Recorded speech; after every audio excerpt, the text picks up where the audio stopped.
busting gums at each other any chance they get. The fight clock is brought to you by Modelo.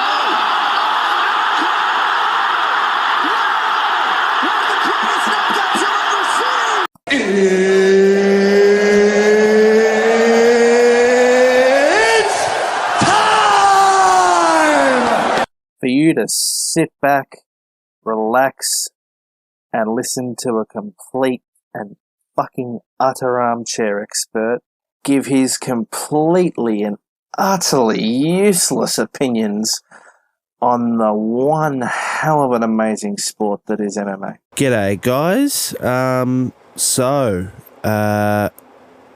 This is just going to be another very quick podcast to talk about UFC 325 from the Qudos Bank Arena in Sydney, Australia. Volkanovski versus Lopes 2. I am using a different door, so let's hope this week the sound quality is a bit better. But, yep, we look to be peaking at the right level, so we're not going over what we should be or anything like that, so that's good. But, yeah, so let's just do a quick recap of UFC 324, as always. Gaethje versus Pimblett, and what a fight that was. From the jump was a scrap. You know, Paddy was knocked down in round 1, but he kept getting up. Round 2 was the same. Paddy probably won round 3 because he was just good at being evasive, even though his corner kept telling him to get the takedown.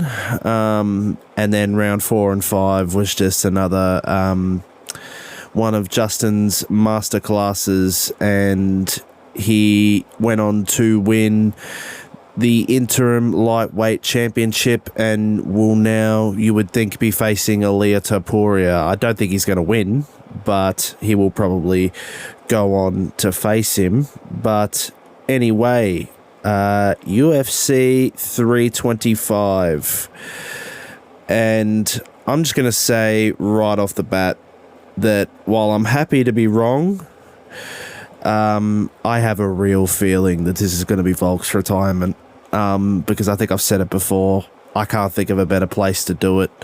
He's really got nothing left to prove, and he's going to have a career after MMA because the dude's funny, charismatic, he's got a personality, he's got a big following. Yeah, I really do think this is going to be his last fight. I'm happy to be wrong. To be honest, I kind of hope I'm wrong, but I just have a feeling, man. I have a feeling it's going to be his last fight, but this is a pretty decent card, to be honest. We've got, let me just go to the UFC website as always. Hold on. Now it's just advertising Paramount Plus, which is not even on in Australia, so I don't know why I care about that. But we've got, as always, the Aussie fighters coming out and showing what they're made of. Prelims are stacked full of them. Aussie and New Zealand fighters. What have we got? We got Jonathan McAuliffe, who's actually from Werribee, coming out and fighting Oban Elliott in a welterweight bout on the prelims. We got Junior Tafa is on the card. We've got Bam Bam's back on the card against Texera. Rafael Fiziev. Oh, that's interesting. I don't know why he's on this card, but in the co-main event, we have got Dan Hooker versus Benoit St Denis in a lightweight bout. It's saying Benoit is going to win, which is surprising.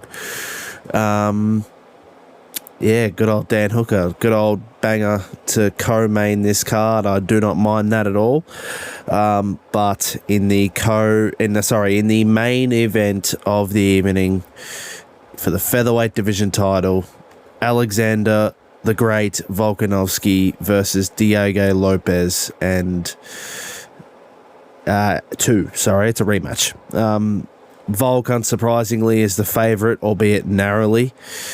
Which isn't surprising given the last fight was so close, and yeah, how do I think this is going to go? Probably very similar to the last one. I think Diego will probably give him a very good fight and possibly either win or